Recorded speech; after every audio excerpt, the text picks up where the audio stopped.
Усім прывітанне, з вами Зміцер Лукашук. Як звычайна, мы абмяркоўваем падзеі ў Беларусі і за яе межамі, і я выбачаюся за невялічкую тэхнічную затрымку, але тым не менш, як і планавалася, як і абяцалася, у нас у студыі дырэктар аналітычнага цэнтра iSense Улад Кобец. Добрый дзень, Улад. Добрый дзень.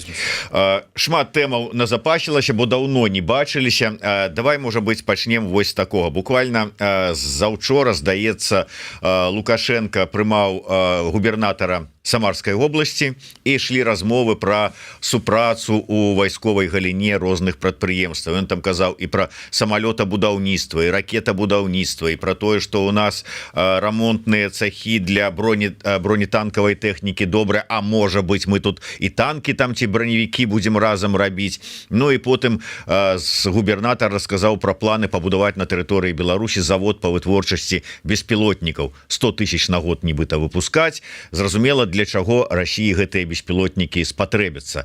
Так вось пытанне, чаму Лукашенко, на ваш погляд, ідзе на паглыбленне вось гэтага уцягвання, хаця пакуль што такім чынам, Беларусі у вайну Расіі ва Ўкраіне? Пачнем з таго, што ён ужо уцягнуў Беларусь у вайну яшчэ з 22-го года, калі даў дазвол з тэрыторыі Беларусі атакаваць Украіну. Лукашенко шукае рэсурсы, эканоміка Расіі таксама, як та шагрэнева скура, згортваецца, і трэба будзе сачыць за эканамічнымі паказнікамі, асабліва ад верасень, кастрычнік і так далее. Это значит, што рынок для беларускіх тавараў таксама згортваецца для сельскай гаспадаркі, для іншай. У сувязі з уведзенымі санкцыямі рынкі заходнія амаль закрыліся, амаль таму, што ёсць абыход санкцый. Расійскі рынок, который стаў фактычна галоўным, ён згортваецца. Таму вайсковае ўзбраенне, которое вырабляецца ў Беларусі, і пра гэта ўсе ведаюць, што Беларусь больш важна для Кремля, для Расіі не сваім удзелам 40-тысячнай беларускай непрафесійнай арміі ў вайне, а менавіта вайсковай вытворчасцю. З часоў Савецкага Саюза Беларусь была зборачным цэхам Савецкага Саюза. Так планавалася для сусветнай камуністычнай рэвалюцыі на захад, так, чтобы бліжэй да лініі фронта. І зараз гэта ўсё працуе на расійскую вайсковую машыну. Нарошчванне гэтых магутнасцяў, яно толькі паглыбляе праблему і завязвае Беларусь яшчэ больш у гэтую вайну, у саўдзел у гэтай вайне, і гэта вельмі небяспечна. І тут мы можам пачынаць казаць пра адказнасць эліт, у тым ліку, і больш за ўсё правячых эліт, таму што ні нашы сацыялагічныя зандажы, ні нашы асабістыя кантакты не паказваюць увогуле на гарачае жаданне людзей у Беларусі ў сістэме быць часткай гэтай вайны. Наадварот, ёсць разуменне рызыкі і разуменне наступстваў. І асабліва ў сувязі з апошнімі заявамі прэзідэнта США Дональда Трампа у мінулы панядзелак, калі ён прымаў у Вашынгтоне генеральнага сакратара НАТО, таксама там быў міністр абароны нямецкай Пісторіус і іншыя. Гэты ультыматум 50 дзён, і што будзе потым, гэта таксама вялікі трыгер для эліт.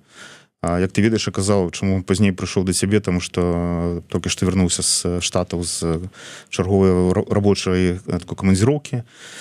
Апрача ў Вашынгтоне давялося быць у Aspen Security Forum у Каларада, і так атрымалася, што там сустрэў свайго старага знаёмага, былога прэзідэнта Манголіі, з которым мы знайшлі вельмі такія дзіўныя, але цікавыя паралелі, што Манголія такі анклаў, который замкнуты паміж Расіяй і Кітаем, а Беларусь таксама анклаў паміж Расіяй і Захадам. Нема выхада да мора, ёсць вельмі лагічныя геапалітычныя інтарэсы, ёсць наша транзітная прастора, і ўсё залежыць ад таго, як Беларусь праводзіць сваю знешнюю палітыку, і якім чынам нам наш гэты, як кажуць, вагон з зерням уратаваць ад крызісаў ад наступстваў. І, на жаль, палітыка Лукашэнкі, яна толькі паглыбляе праблему. І калі уявіць, што санкцыі, которые Злучаныя Штаты могуць накласці нават не на Россию, а размова ідзе пра другасныя санкцыі, так, у тых, хто купляе ў России нафту і не толькі, яны прывядуць да новых праблемаў для эліт, і эліты, которые сёння складаюць гэты рэжым фактычна, зноў жа памятаючы, што мы не бачым там моцнага запыта на нейкі крывавы ўдзел, ёсць такі триггер і адчуванне неабходнай самавыжывання.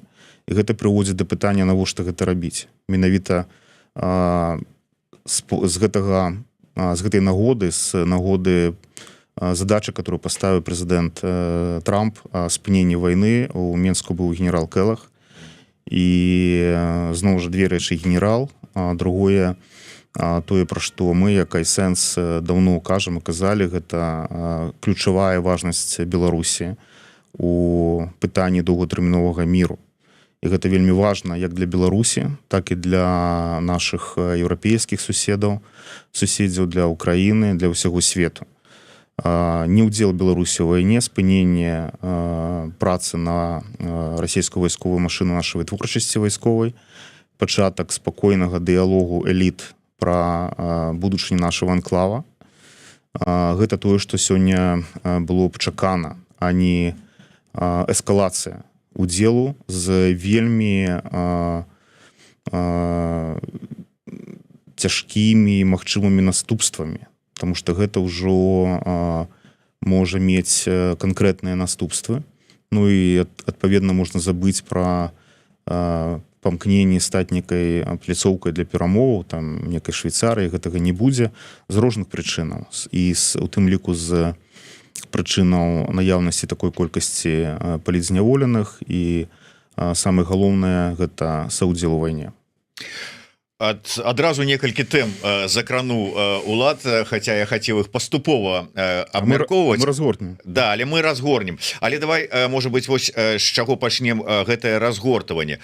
Усё ж такі, вот учора у нас быў эфір з украінскім ваенным экспертам Михайлом Самусем, і я ў яго спытаўся, усё ж такі стане вось гэты завод па вырабе беспілотнікаў, калі ён будзе пабудаваны і пачне выпускаць сваю прадукцыю законнай цэлью для ВСУ. І ён кажа, што стане, але іншая справа, якім чынам паспрабуюць з працу яго спыніць. Хутчэй за ўсё, гэта будуць спробы праз нейкі дыпламатычны ціск. Я, конечно, вельмі сумняюся, что тут нейкі дыпламатычны ціск там ці яшчэ спрацуе, але ці ацэньвалі вы ўсё ж таки пагрозы, якія вось гэта ўцягванне ўсё глыбей і глыбей у працу пакуль што на такім вытворчым этапе, але ўсё ж таки на вайну, яно стварае пагрозы, што мірнае неба беларускае стане немірным? Ну, яно ўжо не зусім мірнае, нават хаця бы з прычыны залёту гэтых беспілотнікаў, которые сталі як бы нормай. Так, што яны летаюць у беларускім небе, залетаюць праз беларускія тэрыторыі нават у краіны Балтыі, у Латвію, у Літву.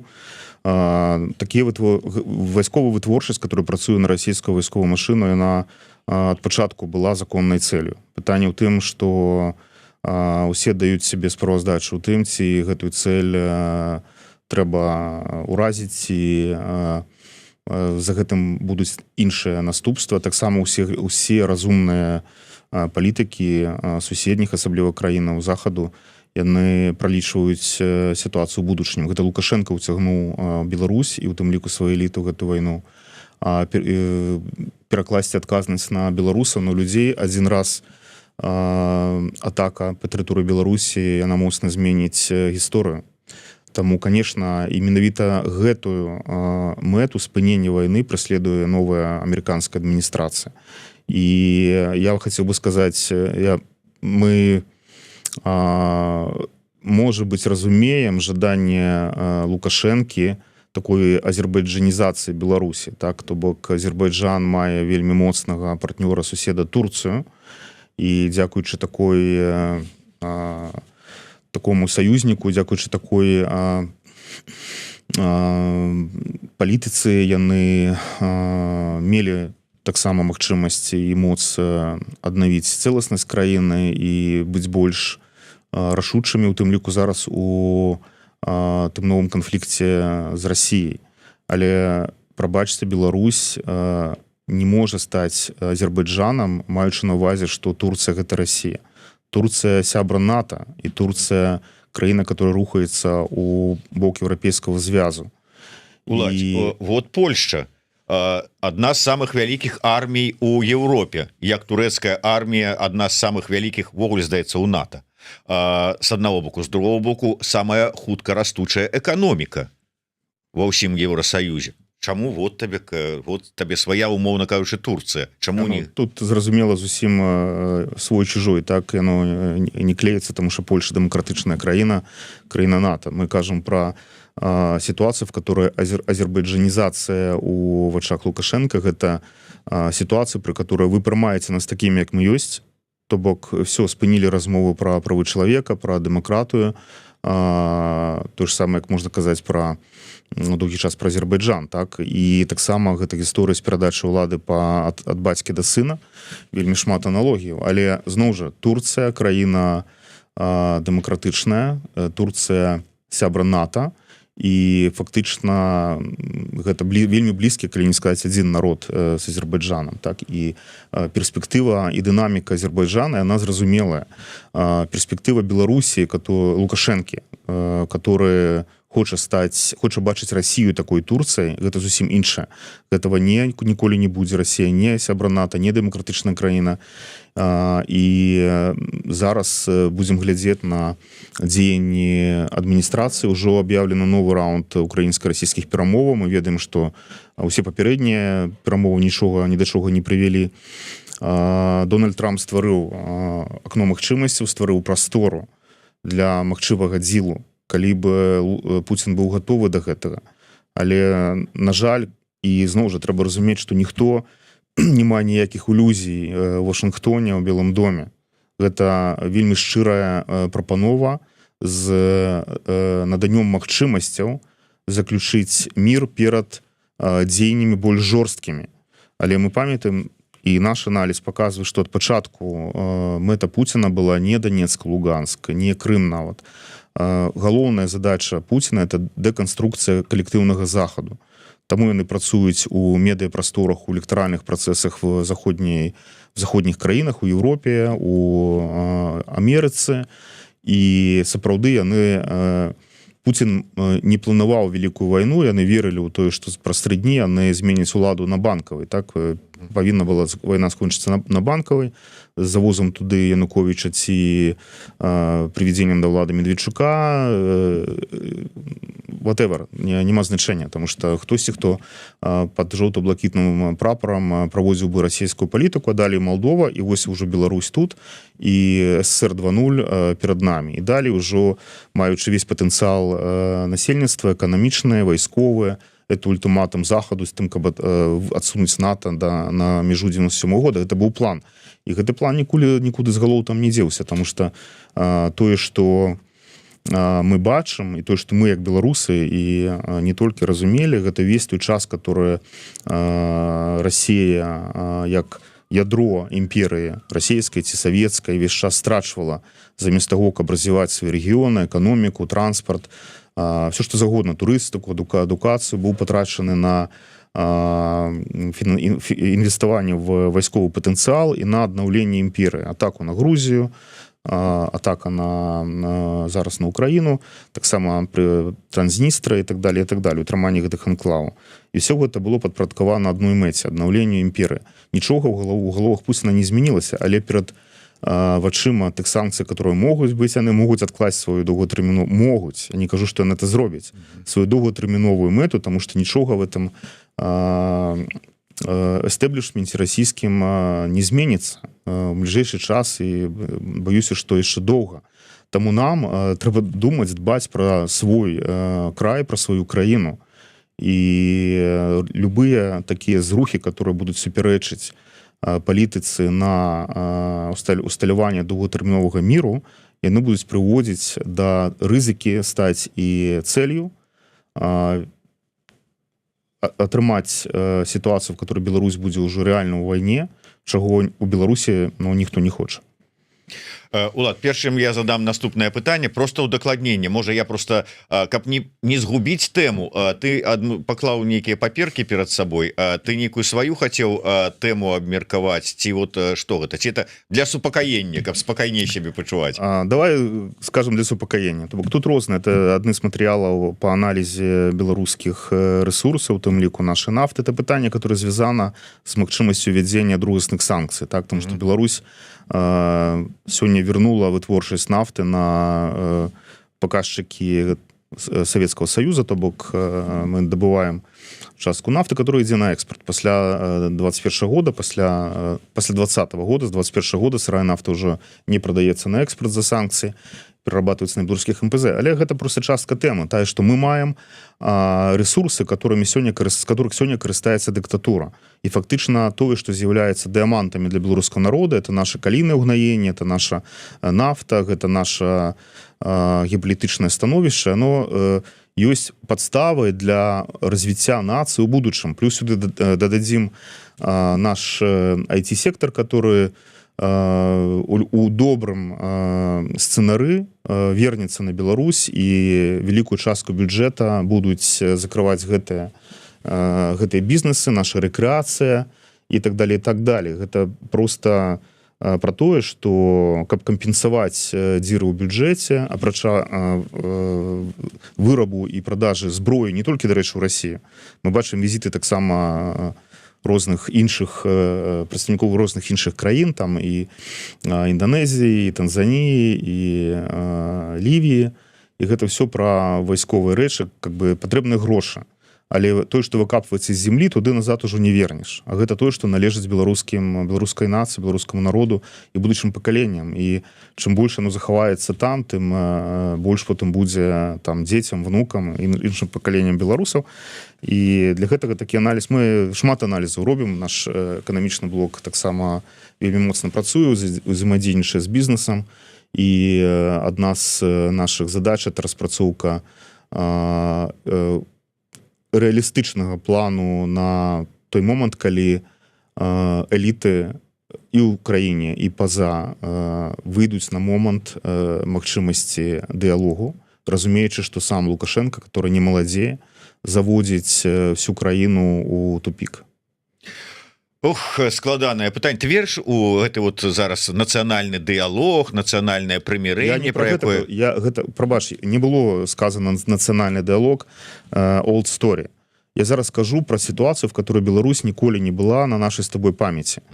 Калі рэальнасць знішчэння краіны не толькі ўсасваннем у Расію, так уцягваннем у прасаюзную там дзяржаву так званую, але праз вайну, яна настолькі рэальная, што час просто усім і ўнутры краіны, і звонку задумацца пра тое, што як толькі сітуацыя радыкальна зменіцца за ці на фоне тых дзеянняў, которые дакладна будуць прыменены адміністрацыі ЗША, калі мір не будзе заключаны, а што мы будзем рабіць у гэты момант? Таму што нікому запыт на бойку, запыт на удзел Беларусі у нейкім адказе Расіі, ён не адчуваецца сярод беларускіх эліт, ніякіх, ні сярод сённяшніх праўласных элітаў, і тым больш не сярод беларуска-дэмакратычнага руху.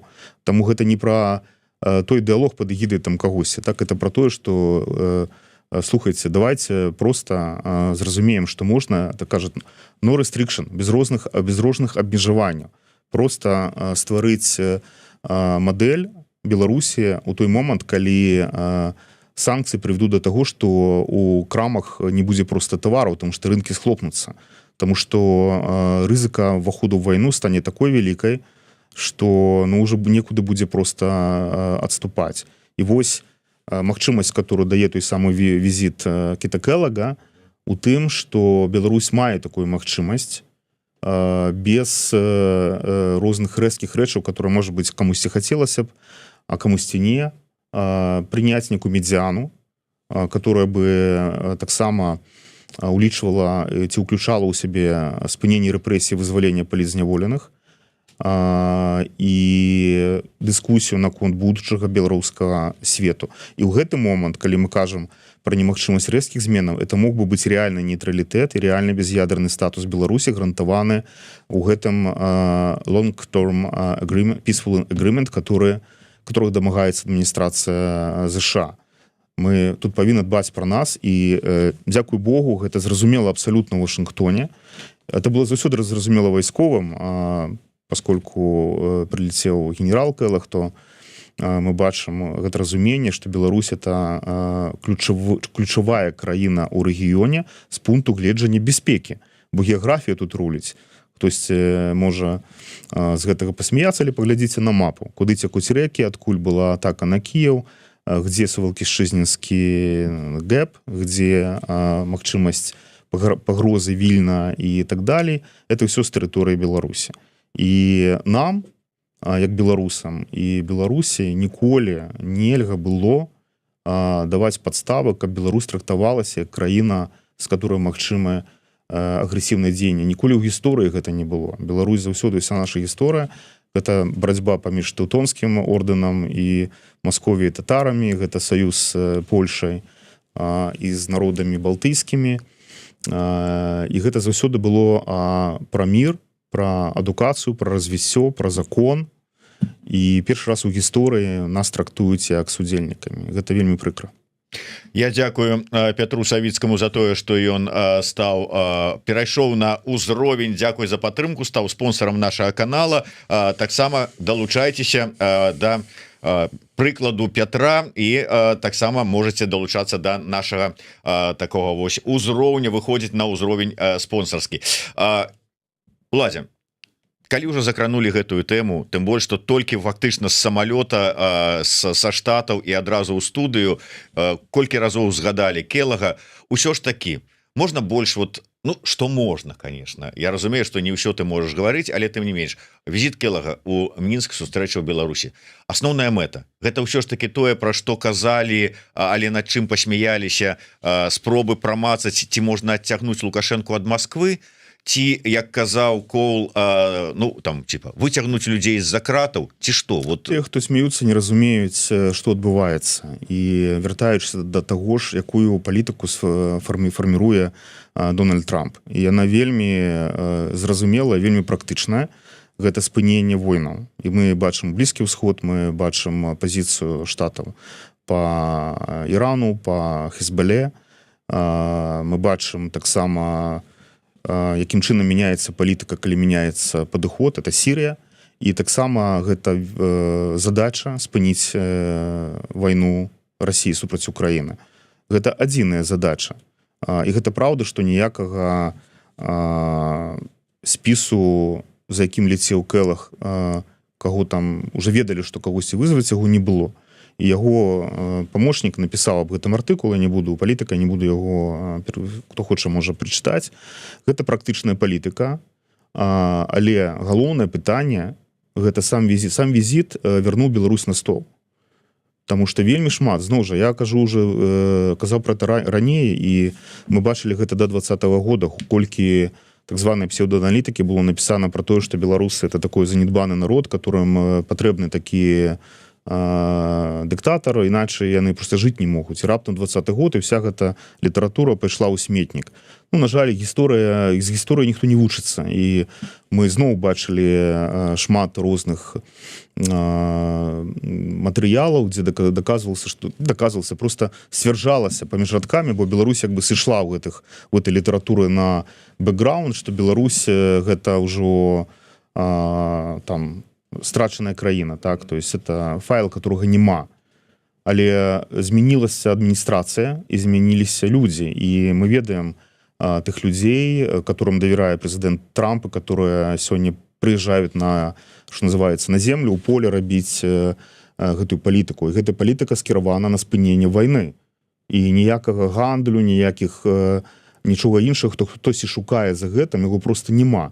Як і няма зазору для дыктатуры у тым, каб пабачыць гэтым магчымасць дамовіцца. Пакуль вы ўдзельнічаеце ў вайне, пакуль вы пачынаеце вытворчасць і зноў жа вайна змянілася і вытворчасць дронаў усяго што летае гэта сёння найбольш небяспечная мы таксама маем вайсенцы групу которая займаецца сімуляцыямі мы разумеем да чаго прывядуць такія гульні для чаго не могуць прывесці і самае горшае ў гэтым тое што адказ прыйдзецца па тэрыторыі Беларусі то бок агрэсія спланаваная ў Крамлі з тэрыторыі Беларусі прывядзе адказ не па Расіі прывядзе адказ па Беларусі і гэта гэта разумеюць у Мінску каму трэба разумець вайсковыя перш за ўсё і таму такі візіт гэта як шанец для таго чтобы просто зразумець ці краіна захаваецца як незалежная і не будзе удзельнічаць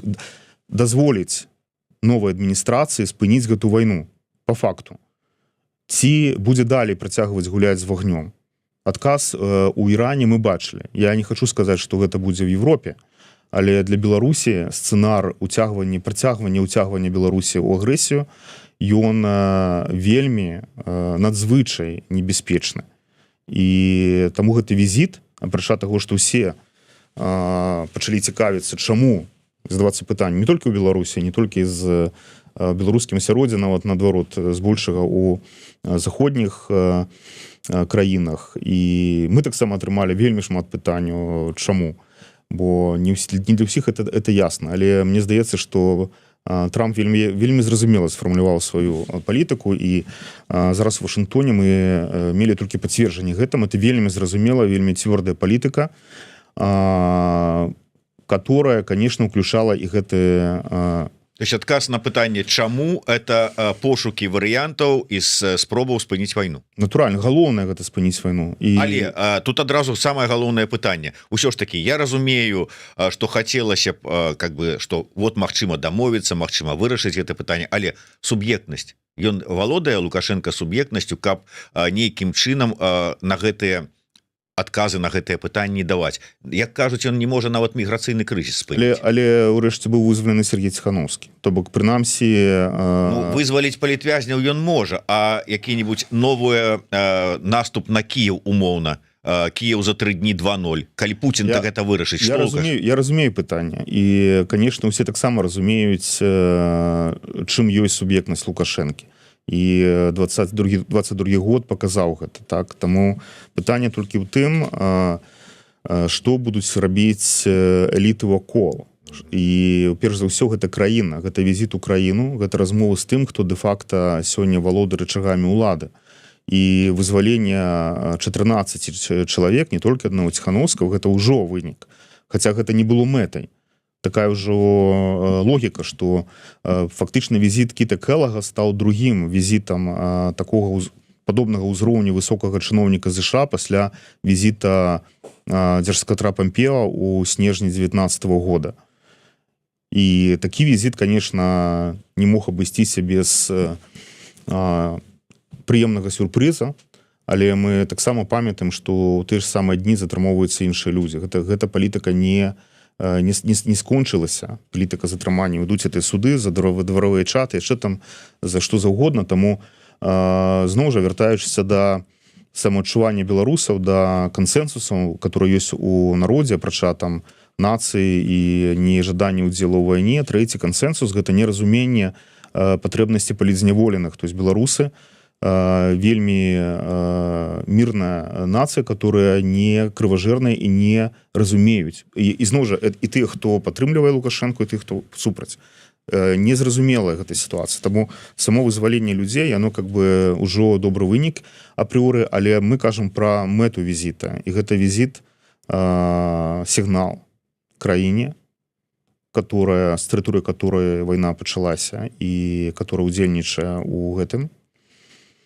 і пытанне да элітаў што сапраўды як тыя хто можа паўплываць на палітыку краіны у часе калі все можа змяніцца на ўсходзе за дзеянняў адміністрацыі што будзе рабіць гэта эліта каб не падліваць масла ў агонь і каб захаваць краіну і выцягнуць з вайны Уладзь, але ўсё ж таки ёсць разуменне гэта сапраўды такія вот ну умоўна кажучы прыезды такія наскокамі ці гэта это палітыка, гэта не наскокі, гэта палітыка Трампа. Я ж уже сказаў про гэта, і все візіты трэба паглядзець на іншыя візіты, хто летае, куды летае і з якімі пытаннямі, мэтамі.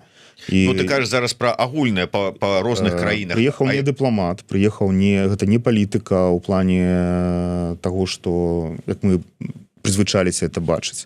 Так, гэта пасланнік прэзідэнта Трампа, генерал Келлог, который прыехаў з вельмі ясным месседжам, нават калі бы нічого там не сказаў. Гэты месседж для эліт, ён вельмі зразумелы, вельмі добра счытваецца, і ён адпавядае той палітыкі, которую мы бачым і зараз в Вашынгтоне пры размовах, про которую мы размаўлялі. Вось такія візіты, гэты, умоўна кажучы, перамоўны трэк Вашынгтон-Мінск, ён будзе працягвацца? Мы спадзяемся, што ён будзе мець вынікі, і гэтым вынікам павінна стаць спыненне расійскай агрэсіі і не перахода на наступны паверх войны, на наступны крок, где мы уже будем с тобой размаўляць как бы постфактум про тое, што адбыліся рэчы, которые будуць уже незваротнымі. Пакуль мы маем магчымасць, і гэта магчымасць дадзена адміністрацыі прэзідэнта США і Пуціну, і таксама беларускім элітам. Що ж таки мы так глядзім, ну ты глядзіш глобальна і ацэньваеш глобальна, а ўсё што мы чуем пакуль што з нагоды гэтых вот перамоваў, не скажыце што-небудзь лішняга, каб не сарваліся гэтыя перамовы, бо яны дзеля вызвалення палітвязняў. Я скажу так, я падзелю гэты сказ на две часткі, другую частку я адкіну, а першая гэта праўда. Падчас вайны часам лепей прамаўчаць, чым нагаварыць чагосьці, што потым будзе ўплываць, таму што кожнае сказанае слово з гэтай нагоды счытваецца і службамі, і людзьмі прымаючымі рашэнне, і часам рашэнне пабудаванае на памылковым трактаванні, яно яшчэ горшае, чым вялікае невядомае, дзе можна яшчэ пра штосьці дамовіцца не публічна под столом, что называется. І гэта сапраўды так, я таксама не магу пра ўсё казаць, але ўсё, пра што я не магу сказаць, оно насамрэч накіравана на добрыя рэчы, а не на нейкія злыя, бо спыненне вайны у нацыянальных інтарэсах беларусаў, як і змены у ўнутранай сітуацыі у Беларусі, яны таксама ў інтарэсах усіх эліт. Лукашенко не маладзее, ситуация будзе мяняцца яшчэ на наших вачах. І элітам трэба разумець, што гэта нацыя, гэта краіна для ўсёй нацыі. Там это размова беглая, не беглая, гэта вельмі шкодныя рэчы, яны бессэнсоўныя. Таму што рэшце-рэшт мы памятаем гісторыю краінаў Балтыі, мы памятаем гісторыю іншых краінаў, калі менавіта тыя выхадцы з тых элітаў, которые вымушаны былі з'ехаць, потым стали ключевыми проводниками до аднаўлення эканамічнай ситуации ў краінах, калі яны вярнуліся, калі яны прыйшлі са сваімі контактамі, магчымасцямі. Гэта ўсё можа быць зараз.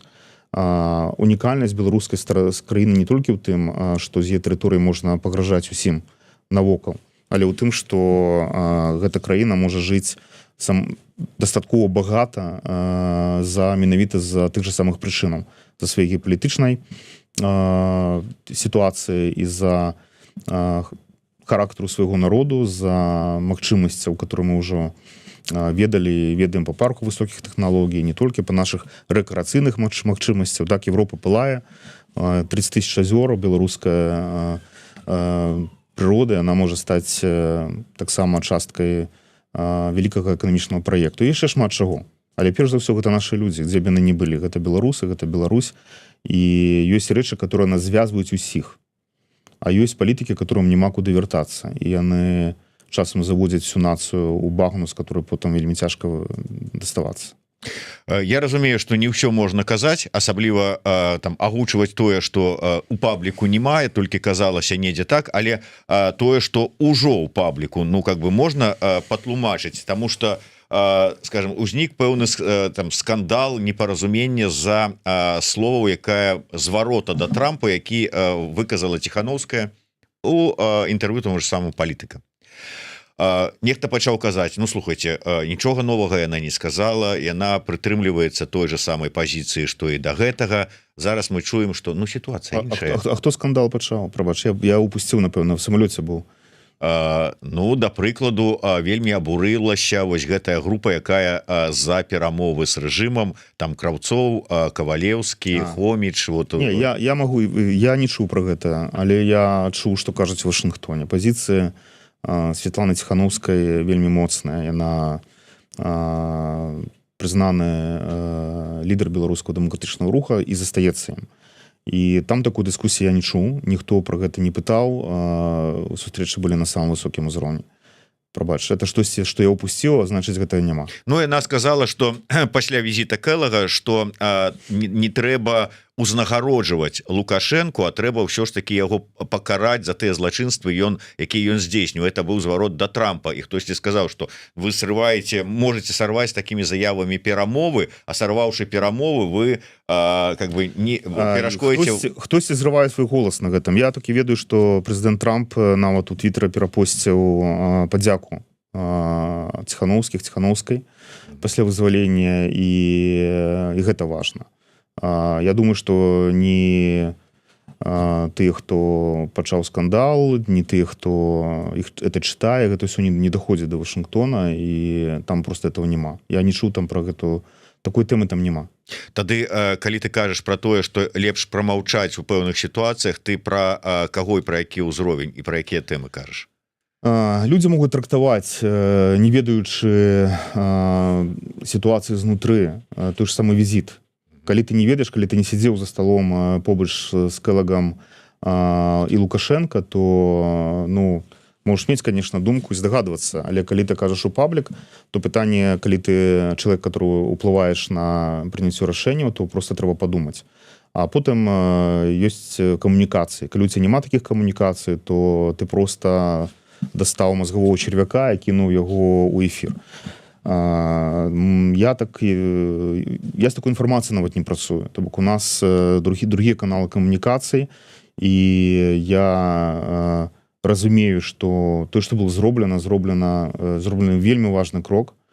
Ты, хто з-за гэтага перажывае ці неяк там рэфлексуе, это іх асабістыя праблемы. Яны маюць на это права, дарэчы. Так што, окей, пытанне толькі ў тым, калі пра некія рэчы кажуць ўжо статусныя палітыкі, ці тыя людзі, чыё слова мае наступны эфект, яны павінны думаць пра тое, пра што яны кажуць. Таму то, што сказаў да гэтага, гэта тое, што я магу сказаць. І я веру ў тое, што у нас і як у нацыі, і як у краіны ёсць зараз усе магчымасці спакойна, без крыкаў, без скандалаў прадумаць. І, дарэчы, часу не так шмат, калі глядзець на час, который даў і прэзідэнт Трамп, і без гэтага, калі мы разумеем всю сітуацыю, которая адбываецца у Беларусі вакол, на тое, каб падумаць аб тым, як прыйсці на падставе тых кансэнсусаў агульнанацыянальных да некай медыяны, которая бы дала магчымасць Беларусі як краіне, як нацыі глядзець у будучыню без триггераў страты незалежнасці, ад'езду яшчэ мільёна людзей на ўсход ці на захад. Так ніхто нікуды больш ездзіць не павінен. Вяртанне, усе не вернуцца, але гэта можна абмяркоўваць. І тое, што я ўжо сказаў, на пераходным этапе, бо ніхто не ведае, што будзе праз 10-20 год. Мы бачым, з табой бачылі, як Еўрапейская унія развівалася, як яна пашыралася, мы бачым, як НАТО пашыралася. Мы бачым, што дыскусія, которая адбываецца внутры гэтых аб'яднанняў, таксама розная. Мы бачым Венгрыю, мы бачым Словакію. Таму мы можам казаць пра тое, што мы можам мець у дыяпазоне бліжэйшых 2, 3, 4, 5 гадоў. І гэта той час, калі наша пакаленне могуць змяніць Беларусь да лепшага, і праз гэты рэальны нейтралітэт і без'ядзерны статус мы можам, прынамсі, панізіць тэмпературу накальвання вакол Беларусі з пункту гледжання і магчымы ўдзел у вайны да 36,6. Я удакладнюся, шмат хто звязвае вось гэтыя візіт Келага і ввогуле магчымыя там перамовы і потым вызваленне палітвязняў. Ужо кажуць пра тое, што калі перамовы працягнуцца, можна чакаць там па восені вызвалення вялікай групы. Ёсць нейкая сувязь? Чакаеш вот як працяг перамоваў вызвалення палітвязняў? Мы давай так, мы бачым, што візіты амерыканцаў у Беларусь прыводзяць да вызвалення людзей. І на гэтым как бы мы скажем, што гэта добра. Вызваленне усіх і спыненне рэпрэсій, што таксама і можа быць больш важна ці аднолькава важна.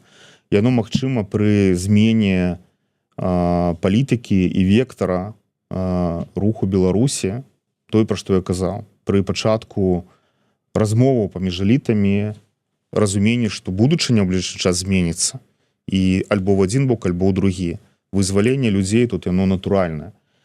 Все зараз глядзіцца праз прызму бяспекі. Трэба разумець змены, которые адбыліся ў глобальным свеце, і гэтыя запыты. Чыста гуманітарнага трэка, чыста, яго не існуе. Але праз разуменне бяспекі мы разумеем, што часткай бяспекі з'яўляецца спыненне рэпрэсій, вызвалення палітзняволеных. Таму візіт высокапасадоўцаў амерыканскіх натуральна выклікае жаданне знаку, і гэты знак у тым, каб вызваліць пэўную колькасць людзей, і гэта добра. Чакаем працягу, конечно. Ну да, это правда і з таго боку, па словах Воскресенскага, чакаюць плюшак у адказ, а плюшак няма. Ну тут іншае. На завяршэнне я хацеў бы ўсё ж таки удакладніць вось гэты момант. Не адзін раз прагучала падчас нашай размовы пра вось гэты 50 дзён, якія даў Трамп Пуціну на прыняццё рашэння. У тым выпадку, калі Путін, які мае свае там імперскія планы вялікія, адмаўляецца, ці што это азначае для Беларусі? Які сцэнар? Я бы, па-першае, не браў на сябе адказнасць інтэрпрэтацыі ці трактоўкі таго, што сказаў прэзідэнт Трамп. Ён вельмі ясна сфармуляваў пытанне і зноў даў магчымасць. Акно магчымасцяў пашырыў на 50 дзён, а можа быць менш. Для Беларусі любой працяг вайны ёсць кепскім сцэнаром. Для Украіны яшчэ горшы. Ён горшы для ўсіх. Таму што, пытанне, калі Беларусь яшчэ далей уцягваецца в эскалацыю і наша эканоміка робіцца папросту цалкам вайсковай, а ў пэўны момант, калі мы кажам пра дроны, ты дроны для чагосьці робяцца. І мы разумеем, што калі вярнуцца да тэмы пра мэту Пуціна, которая ёсць дэканструкцыя захаду, яна можа адбывацца электаральным шляхам праз прыход да ўлады прарасійскіх чыноўнікам, альбо вайсковым шляхам. І гэта значыць, што мы входзім в сцэнар удзелу ўжо Беларусі, бо ты шахеды з тэрыторыі Беларусі паляцяць, а не паляцяць з Байкалу. Так, яны паляцяць адсюль, а куды прыйдзе адказ. Это значыць, што мы входзім в вельмі кепскі сцэнар удзелу в Беларусі ў рэальнай гарачай фазе вайны з усімі наступствамі, которые затым могуць быць. І пытанне, навошта гэта нам патрэбна.